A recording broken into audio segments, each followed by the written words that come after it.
Shalom, salam kasih dalam Tuhan kita Yesus Kristus. Selamat pagi untuk kita semua. Kita bersyukur pagi ini kita ada di satu komunitas yang Tuhan hadir bersama-sama dengan kita. Kemarin saya sudah jelaskan bahwa hadirat Tuhan bisa kita rasakan, tapi kemahahadiran Tuhan itu tidak bisa kita rasakan dengan perasaan kita. Dia hadir karena dia janji, 2-3 orang berkumpul dalam namaku, di situ aku ada. Ya, Bapak Ibu, hari ini kita mau sama-sama belajar tentang apa yang terjadi, yang sering terjadi dalam kehidupan kita, yang kita tidak tahu bahwa itu adalah ranjau, ya, ranjau iri hati. Ya. Tema kita di bulan Oktober, dari awal bulan dan nanti sampai akhir bulan ini, kita bicara tentang ujian iman kita. Ya. Ujian iman. Yang di awal bulan Oktober saya sudah sampaikan, kita belajar sama-sama bagaimana respon yang positif, respon yang benar. Kalau kita merasa, kembali pada perasaan, kita merasa kalau Tuhan begitu jauh dari kita. Padahal itu adalah ujian daripada iman kita. Ya. Masuk di minggu kedua kemarin Pak Jerry sudah sampaikan, Tuhan Yesus sendiri bilang, kalau kamu mau ikut aku, kalau kita mau hidup dalam trek Tuhan, tidak ada jalan lain. Dia bilang, sangkal diri, pikul salib. Kita sudah sama-sama belajar di minggu yang kedua. Dan minggu yang ketiga kemarin Pak Guyup sampaikan bahwa kalau kita ada di tengah penderitaan, tengah masalah, ingat yang Tuhan sudah tinggalkan untuk kita. Pada waktu dia naik ke surga, dia bilang damai sejahtera aku tinggalkan padamu. Jaga damai sejahtera di tengah goncangan. Jaga damai sejahtera di tengah penderitaan kita. Dan nanti di minggu keempat ini dan minggu terakhir kita lihat. Kita akan belajar sama-sama bagaimana kalau respon kita salah terhadap ujian iman kita. Ya. Bagaimana kalau kita salah respon. Dunia sudah menawarkan begitu banyak, dunia sudah menginstal begitu banyak ranjau yang ada dalam kehidupan kita. Banyak jebakan-jebakan yang sudah ditaburkan oleh si jahat dalam hidup kita. Seperti apa? Iri hati, ketakutan, ya, kesombongan, kekecewaan, kemalasan, rasa tidak aman, dan lain sebagainya. Ini kita akan bahas, kita akan belajar supaya kalau kita ada dalam kondisi itu, apa yang harus kita lakukan, apa yang Tuhan Yesus ajarkan. Ya. Nah, hari ini kita sama-sama akan melihat tentang jebakan yang pertama, yaitu jebakan iri hati. Ya. Nah, mengapa bicara soal hati? Ya? Amsal pasal yang keempat ayat 23 katakan begini. Amsal pasal 4 ayat 23, dia katakan, jagalah hatimu dengan segala kewaspadaan, karena dari situlah terpancar kehidupan. Ya? Dari situ, dari hati, hati sebagai sumber kehidupan. Ya? Jadi hati kita harus kita jaga baik-baik, karena sumber hidup, Tuhan selalu melihat hati. Kontak dengan hati. Amsal 14 ayat yang ke-30 dikatakan begini. Hati yang terang menyegarkan tubuh, tetapi iri hati membusukkan tulang. Ya. Hati yang terang menyegarkan tubuh, tetapi iri hati membusukkan tulang. Nah Bapak Ibu, kalau tulang kita busuk, itu apa? Kebanyakan kanker. Kanker tulang. Sulit, mesti dipotong buang, diamputasi. Tulang yang busuk itu, iri hati itu mengakibatkan tulang kita jadi busuk. Ya. Iri hati adalah masalah di jiwa kita. Ketidakpuasan, keinginan-keinginan yang tidak terpenuhi. Lalu timbul cemburu, lalu datang iri hati. Keinginan-keinginan yang kita tidak dapat mencapainya. Lalu timbul iri hati. Kita lihat sama-sama Yakobus pasal yang keempat. Yakobus pasal yang keempat ayat yang pertama. Dikatakan begini, dari mana datangnya sengketa dan pertengkaran di antara kamu? Bukankah datangnya dari hawa nafsumu yang saling berjuang di dalam tubuhmu? Ayat yang kedua, kamu mengingini sesuatu tetapi kamu tidak memperolehnya. Lalu kamu membunuh, kamu iri hati, tetapi kamu tidak mencapai tujuanmu. Lalu kamu bertengkar dan kamu berkelahi. kamu tidak memperoleh apa-apa karena kamu tidak berdoa. Ya, ayat yang ketiga, atau kamu berdoa juga, tetapi kamu tidak menerima apa-apa karena kamu salah berdoa. Sebab yang kamu minta itu hendak kamu habiskan untuk memuaskan hawa nafsumu. Ya, hati-hati kalau kita berdoa, bisa kita berdoa yang salah. Kalau kita berdoa cuma untuk keinginan-keinginan hawa nafsu kita, Tuhan tidak kabuli. Ya. Yakobus pasal 4 sudah katakan seperti itu. Jika saudara iri hati pada orang lain, berarti saudara membatalkan tujuan Tuhan dalam hidup saudara. Ya. Kalau hidup saudara iri terhadap orang lain, berarti saudara lupa, membatalkan, tidak melihat tujuan Tuhan yang sudah Dia buat dalam hidup saudara dan saya. Coba kita perhatikan baik-baik pernyataan ini. Ya. Tuhan tidak pernah mengkloning, membuat salinan dari apa yang sudah Dia ciptakan. Ya. Tidak pernah Dia buat orang itu sama. Dia tidak pernah menduplikasikan suatu rancangan kehidupan yang Dia sudah buat untuk seseorang. Kalau Tuhan sudah install sesuatu dalam diri seseorang, itu unik untuk orang itu. Tidak ada yang sama. Ya. Tuhan hanya menciptakan mahakaryanya original, itu asli. Dia berikan untuk setiap orang, itu punyanya Tuhan, itu asli. Tuhan dengan jelas membentuk saudara untuk suatu kehidupan yang berbeda dengan orang lain. Jadi waktu Tuhan membentuk seseorang, Dia buat itu unik, punya kekhususan, tidak ada pada orang lain. Oleh sebab itu saudara harus menjadi diri saudara sendiri. Jangan saudara mau melihat apa yang ada pada orang lain. Ya. Saudara harus dapat menjalani apa yang Tuhan sudah rancangkan dalam hidup saudara sendiri. Jangan mau menjalani kehidupan yang Tuhan rancang untuk orang lain. Karena keunikan yang Tuhan berikan untuk diri kita sendiri itu yang Tuhan sudah tahu bahwa ini untuk masa depan dan kebaikan kita. Jangan mau menjalani kehidupan sudah dirancang untuk orang lain. Karena itu akan membawa saudara untuk frustrasi, keletihan, dan kegagalan. Jadi kalau saudara ingin mau seperti orang lain, mau seperti dia, itu Tuhan sudah ciptakan untuk dia, Tuhan sudah install untuk dia. Kalau kita memperhatikan orang lain, terus kita iri terhadap orang itu, kita lupa, mata kita buta terhadap apa yang Tuhan sudah buat dalam diri kita. Padahal ada keunikan tertentu yang Dia sudah install dalam setiap diri kita. Itulah kita harus memperhatikan keunikan itu, lalu kita kembangkan apa yang Tuhan sudah buat dalam setiap diri kita.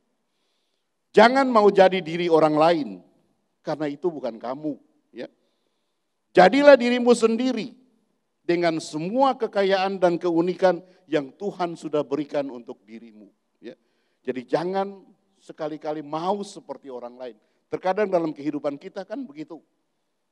Kenapa dia begitu ya Tuhan ya? Kenapa saya tidak seperti dia ya? Kenapa dia cantik saya jelek Tuhan? Kenapa dia kurus saya gemuk Tuhan? Kembali pada dirimu sendiri. Jangan salahkan Tuhan. Tuhan sudah taruh seseorang dan Tuhan sudah taruh talenta dalam dirinya yang keunikannya untuk dirinya sendiri karena Tuhan sudah tahu itu untuk masa depannya dia. Jangan-jangan pada waktu kita sama dengan orang itu malah kita lebih buruk. Ya. Ya, secara natural terkadang kita memang suka atau tertarik dengan kehidupan orang lain. Saya bilang itu secara natural, itu terjadi dalam kehidupan manusia. Kita kagum dengan penampilan seseorang, cara berpakaian seseorang, cara bicara seseorang. Ya.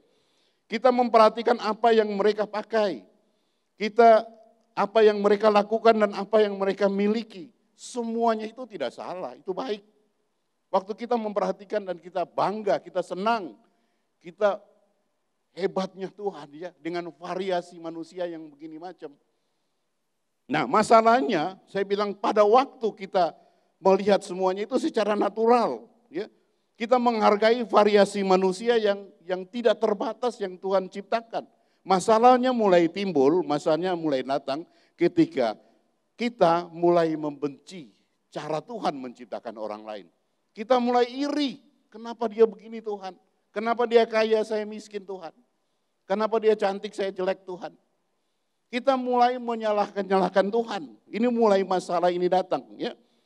mulai iri hati pada apa yang dimiliki orang lain. Ini bahaya. Bapak Ibu harus hati-hati di sini. Iri hati ini jebakan. Iri hati ini ranjau yang sudah dilepaskan iblis. Dunia mulai tawarkan kesombongan, iri hati, ketakutan. Itu dunia mulai tawarkan ini. Iri hati adalah alasan yang paling umum bagi orang mendapat kehilangan rencana Tuhan di dalam hidupnya. Tuhan sudah rancang seseorang untuk masa depan yang penuh harapan. Tapi dengan iri hati dia tidak melihat itu. Dia menjadi buta. Tidak kelihatan itu. Ya. Iri hati adalah dosa global. Iri hati mengalihkan fokus kita dari apa yang Tuhan sudah lakukan untuk hidup kita, untuk hal-hal yang tidak kita miliki. Pada waktu iri hati datang, kita harus tahu dalam diri kita, hati-hati ini jebakan. Jebakan ini datang. Iri hati selalu membelokkan kita ke jalan yang sudah Tuhan sediakan. Yang Tuhan sudah sediakan jalan untuk kita yang benar, iri hati datang dan membelokkan kita dari jalan itu. Yang ujung-ujungnya kita akan dapat jalan buntu. Iri hati selalu membelokkan jalan kita ya. Rencana Tuhan yang khusus dirancangkan untuk kita, dibelokkan dan akhirnya kita temukan jalan buntu. Hati-hati dengan iri hati. Sekali lagi saya bilang ini jebakan dalam hidup kita.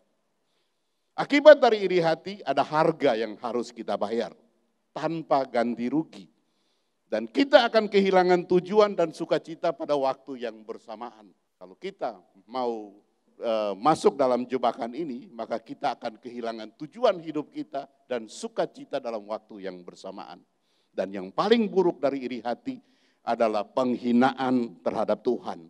Yaitu pada saat kita tidak menerima diri kita sendiri dan kita ingin menjadi orang lain, menjadi diri orang lain, lalu menyalahkan Tuhan. Ya.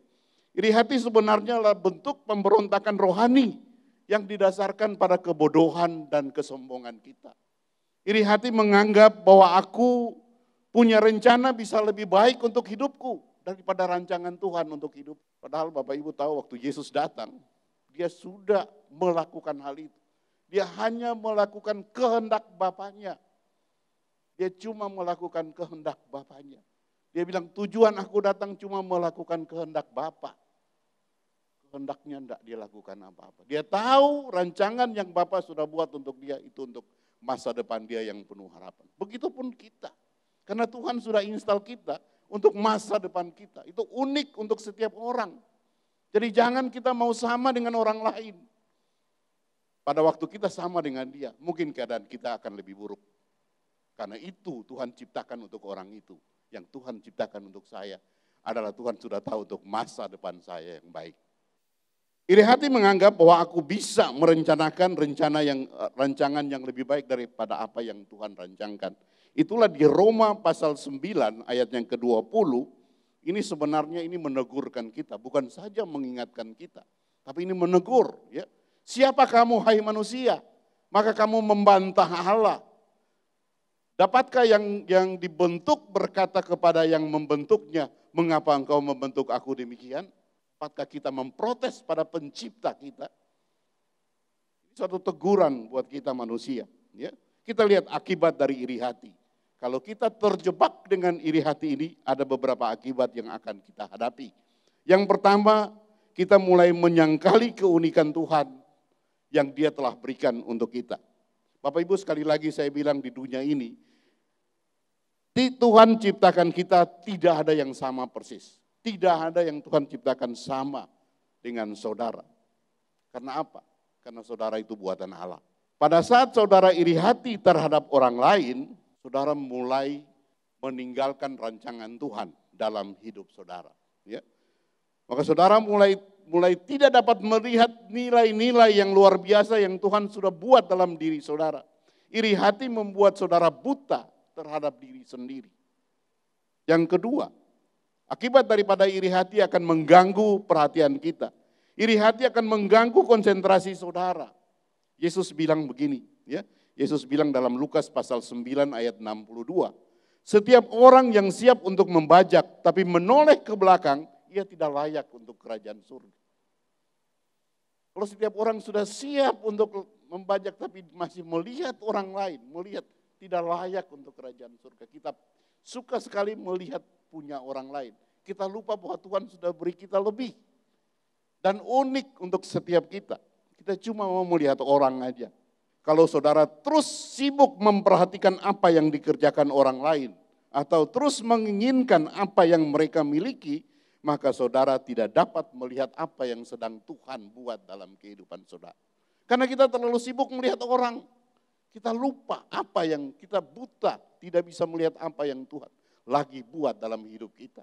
Kita bangga dengan itu baik. Tapi kalau sudah lihat lalu kita iri dengan itu, kita menggelapkan hidup kita. Padahal Tuhan sudah menginstal jauh lebih baik untuk kita. Yang ketiga, kalau kita iri hati apa yang bisa terjadi? Buang waktu dan energi kita. Iri hati membuat kita bekerja lebih dari semestinya. Iri hati adalah musuh dari rasa puas. Kita harus bekerja lebih daripada yang harus kita kerjakan. Karena iri hati. Orang yang iri hati berkata begini, aku harus mempunyai uang yang lebih. Aku harus mempunyai harta yang lebih. Aku harus mempunyai kuasa yang lebih. Aku harus mempunyai popularitas yang lebih. Sehingga ada banyak orang yang berusaha sampai ditimpa kematian.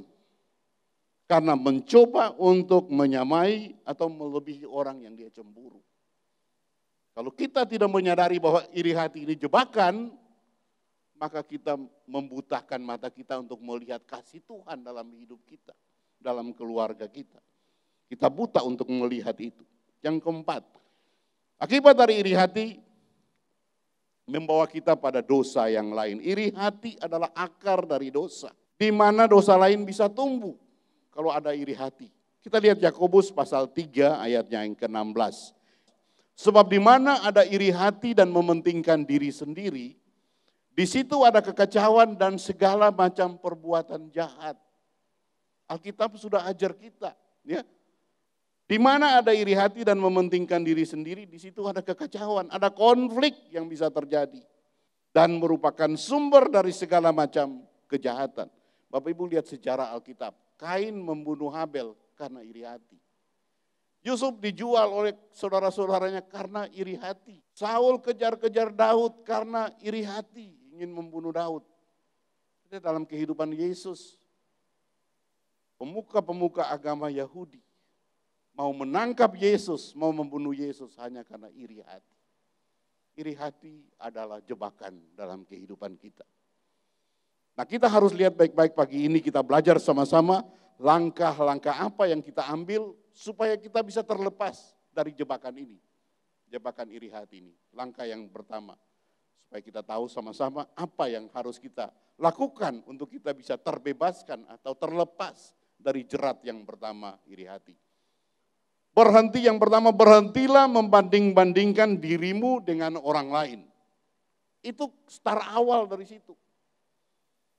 Supaya jangan kita masuk dalam jebakan iri hati, supaya jangan kita terjebak dengan jebakan ini yang ditawarkan dunia ini. Berhentilah membanding-bandingkan diri kita dengan orang lain. Dalam kehidupan kita sering kita lakukan ini tanpa sadar.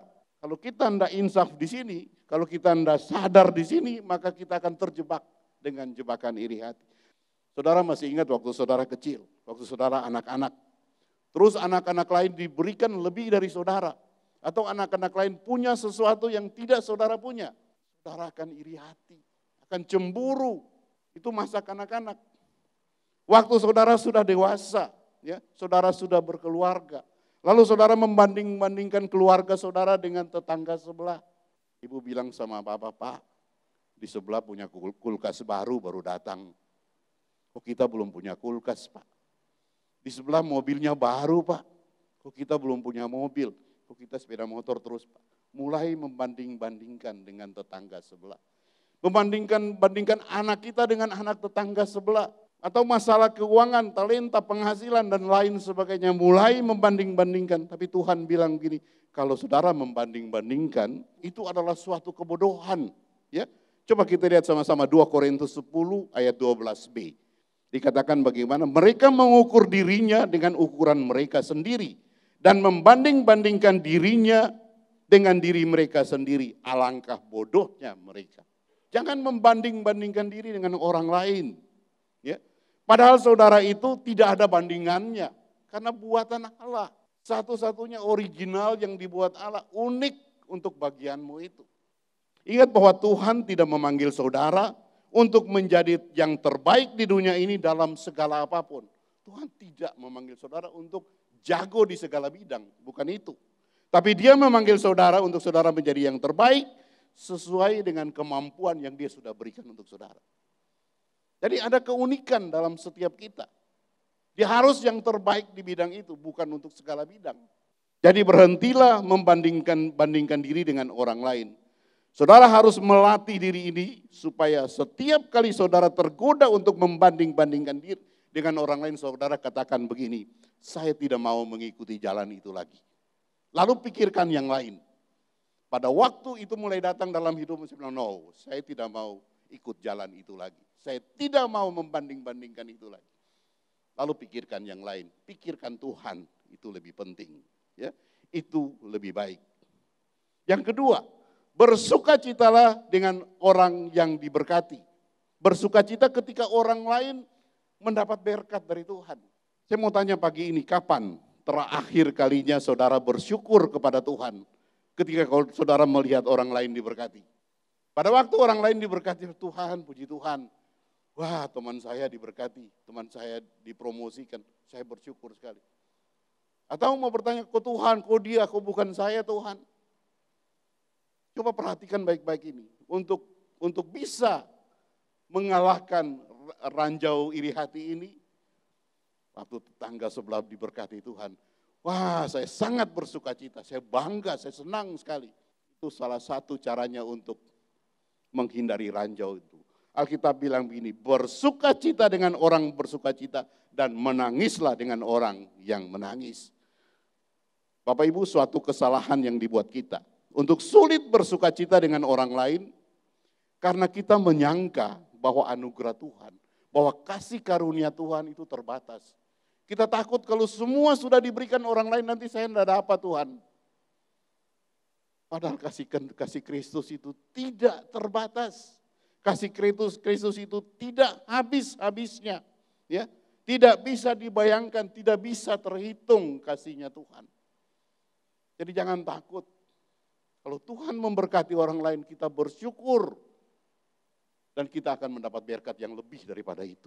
Ya, jadi jangan punya pemikiran bahwa kasih Tuhan itu sangat terbatas.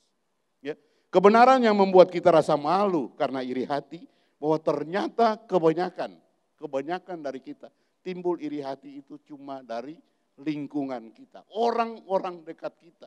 Apakah itu saudara kita atau teman satu tim kita, teman kehidupan kita hari-hari. Ya, ini yang sering terjadi dalam kehidupan kita adalah orang-orang yang dekat kita. Bapak Ibu, orang yang berbahagia adalah orang yang bisa menikmati keberhasilan orang lain. Orang yang paling berbahagia adalah orang yang bisa menikmati kesuksesan orang lain. Kita bisa orang lain sukses, kita bisa menikmati itu. Itu orang yang paling bahagia. Yang ketiga, bersyukurlah dengan diri saudara sendiri. Itulah Tuhan bilang apa? Ucap syukur dalam segala hal. Karena itu yang dikehendaki Tuhan. Ya. Bersyukurlah dengan diri saudara sendiri. Ketika saudara mulai dihinggapi rasa iri hati dengan orang lain, ingatlah akan diri saudara sendiri. Bahwa saudara sudah diberikan Tuhan tuh lebih. Ada keunikan yang Tuhan berikan dalam dirimu. Ya. Bahwa Tuhan telah memberikan kepadaku suatu karunia yang unik yang tidak dimiliki orang lain. Ya.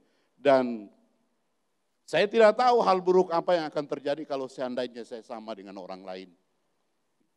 Jadi selalu mengucap syukur kepada Tuhan. Ya. Kebahagiaan kita tidak tergantung dari berapa banyak kekayaan kita. Kebahagiaan kita tidak tergantung dari berapa banyak uang kita. Tapi kebahagiaan itu adalah pilihan dari kita. Ya. Jika saudara tidak tahu bagaimana rasa bahagia dengan apa yang saudara miliki, maka saudara tidak akan pernah merasakan kebahagiaan itu walaupun harta saudara itu lebih. Terkadang orang sudah sangat kaya, tapi dia tidak tahu rasa bahagia itu bagaimana. Dari hal yang kecil kalian sudah merasa bahagia, tidak pernah merasa bahagia, maka jangan harap pada waktu saudara kaya juga saudara tidak akan merasa bahagia. Kebahagiaan itu adalah pilihan. Ya. Orang yang iri hati bertanya begini, mengapa mereka? Ya, mengapa mereka mendapatkan apa yang aku tidak punya? Tapi orang yang rasa bersyukur bertanya begini, mengapa aku? Bukan mengapa mereka. Kalau orang yang iri selalu, kenapa mereka ya? Kok mereka dapat lebih ya? Kok saya tidak ya? Tapi kalau ada orang yang merasa bersyukur, dia selalu bertanya, mengapa aku ya? Mengapa aku mendapatkan semua ini? Daud bilang, siapakah aku dan keluargaku ini Tuhan sehingga engkau angkat setinggi ini? Iri hati akan meracuni setiap hal yang disentuh saudara dan akan menghambat berkat-berkat Tuhan dalam kehidupan saudara. Ingat, iri hati itu jebakan. Jadi kalau kita mau hidup dengan iri hati, maka itu setiap kali kita sentuh itu akan menjadi racun. Dan menghilangkan rencana Tuhan, berkat-berkat Tuhan dalam setiap usaha kita. Yang keempat, ini yang terakhir ya. Percayalah kepada Tuhan ketika saudara merasa tidak adil. Nah, kadang-kadang ini dalam hidup kita. Kita kemarin baru bilang, all the time God is good. Dalam segala hal Tuhan itu baik. Tapi kadang-kadang rasa ini muncul, kok Tuhan tidak adil ya? Percayalah kepada Tuhan ketika saudara merasa tidak adil. Salah satu tanda dari iri hati sudah mulai masuk dalam diri kita, ketika saudara mulai merasa tidak adil. Ya. Tidak adil kalau aku tidak mempunyai apa yang mereka punya. Saya bilang Tuhan, kayaknya Tuhan tidak adil nih. Kok mereka dapat, saya tidak sih? Kok mereka lebih, saya kurang. Tidak adil kalau aku tidak punya apa yang mereka punya. Setiap kali saudara menurut Tuhan tidak adil, sebenarnya saudara meragukan kebaikan Tuhan dalam hidup saudara. Pada waktu saudara meragukan kasih Tuhan dalam hidup saudara, iri hati itu akan muncul. Iri hati muncul, iri hati itu bagaikan suatu gejala. Dan meragukan kasih Tuhan itu adalah penyakitnya. Gejala yang muncul adalah iri hati. Setiap kali saudara iri hati kepada orang lain, berarti saudara meragukan bahwa Tuhan mengetahui dan sudah merancang yang terbaik dalam hidup saudara. Saya akan akhiri dengan satu kisah yang Tuhan Yesus ceritakan. Yesus ceritakan dalam kisah di Matius pasal 20. Ini kisah sangat bagus untuk melihat keadilan ini, ya. Yaitu tentang kisah pemilik kebun anggur, ya. Yesus bilang hal kerajaan surga itu bagaikan kondisi ini. Seorang majikan dia punya kebun anggur yang besar. Tapi dia tidak ada pekerjanya, lalu dia keluar pagi-pagi mencari pekerja. Dia dapat beberapa orang, dia tawarin mereka untuk bekerja di kebun anggurnya. Sebelum bekerja dia bangun komitmen. Ini cara Yesus, ini yang saya selalu bilang. Kalau kita mau mulai sesuatu, mulailah dengan komitmen. Jam 6 pagi mungkin pagi-pagi dia sudah dapat bekerja, lalu dia bilang, saudara mau kerja di kebun anggur saya, 1 dinar sehari. Jadi sudah bangun komitmen, dibicarakan di depan. Mereka setuju, yang dia bilang silakan masuk bekerja. Jam 9 dia keluar cari lagi. Ada orang yang nganggur di pasar, dia tawarin mereka, ayo bekerja di kebun anggur, 1 dinar sehari. Jam 12 dia cari lagi. Jam 3 sore dia cari lagi, jam 5 sore dia cari lagi. Dia bawa mereka masuk kerja di kebun anggurnya, 1 dinar sehari. Waktu malam dia kumpulkan mereka, panggil mandornya, ayo bagi mereka punya upah sesuai dengan komitmen. Mulai dari yang jam 5 sore yang terakhir dikasih 1 dinar. Sampai pada yang jam 6 pagi masuk juga dikasih 1 dinar. Menurut saudara, pemilik kebun anggur ini adil enggak? Ada yang masuk jam 6 pagi, ada yang masuk jam 5 sore. Masing-masing dikasih upah yang sama, 1 dinar. Menurut saudara, pemilik kebun anggur ini adil enggak? Rasanya tidak adil. Begitupun dengan orang yang masuk waktu pagi hari. Dia bilang, tidak adil Tuhan. Mereka baru bekerja cuma 1 jam dan mereka dapat upah yang sama dengan kita yang bekerja dari jam 6 pagi. yang ada di bawah terik matahari ada. Nah, kita lihat jawab daripada pemilik kebun anggur ini di pasal yang ke-13. Coba buka Matius 20 ayatnya yang 13. Ayatnya yang ke-13. Tetapi Tuhan itu menjawab, seorang daripada mereka, saudara, aku tidak berlaku tidak adil terhadap engkau. Bukankah kita sudah sepakat sedinar sehari? Ayat yang ke-14, ambillah bagianmu dan pergilah. Aku mau memberikan kepada orang yang masuk terakhir itu sama seperti kepadamu. Ayatnya yang ke-15, tidakkah aku bebas untuk mempergunakan milikku menurut kehendakku, kehendak hatiku, ataukah iri hatikah engkau karena aku murah hati? Coba perhatikan betul-betul pengajaran Tuhan di sini. Ya, saya suka sekali dia bilang begini, ambillah bagianmu dan pergilah. Untuk orang yang masuk pagi hari ini, dia sudah bangun komitmen 1 dinar sehari. Ambillah bagianmu dan pergilah. Dengan kata lain dia bilang begini, jangan marah-marah dulu, ya. Karena orang lain mendapat kasih karunia, tapi bersyukurlah dengan apa yang kamu peroleh. Pada waktu dia terima 1 dinar, dia melihat orang lain, loh itu jam 5 sore baru masuk ke 1 dinar. Tapi Tuhan bilang sudah komitmen 1 dinar sehari, ambil bagianmu lalu pergilah. Kasih karuniamu cukup bagi kamu. Yang itu kemurahan Tuhan untuk dia. Tuhan bebas untuk memberikan untuk siapa. Jadi jangan melihat sehingga timbul cemburu, timbul iri hati. Tapi bersyukurlah dengan apa yang kita punya. Saya melihat ini suatu pengajaran yang luar biasa yang Tuhan. Jangan kita terjebak dengan iri hati yang dapat membelokkan jalan kita, yang dapat membutakan mata kita, sehingga kita tidak melihat berkat-berkat Tuhan dalam hidup kita dan kita tidak bisa menikmatinya. Camkan ini baik-baik dalam kehidupan kita. Jangan melihat orang, tapi lihatlah apa yang Tuhan sudah taruh untuk kita. Karena Dia berikan itu untuk masa depan kita. Tuhan Yesus memberkati kita semua. Tepuk tangan untuk